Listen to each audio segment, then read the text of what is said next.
আমরা হারব না, হারব না, তোমার মাটি একটি কণাও ছাড়ব না। আমরা পাঁজর দিয়ে দুর্গ ঘাঁটি গড়তে জানি, তোমার ভয় নেই মায়া, আমরা প্রতিবাদ করতে জানি।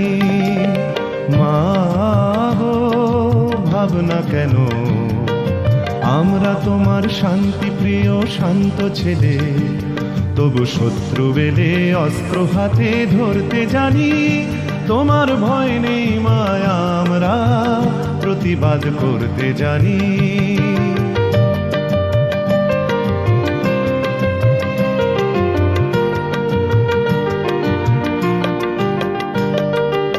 আমরা পরাজয় মানব না, দুর্বলতায় বাঁচতে শুধু জানব না।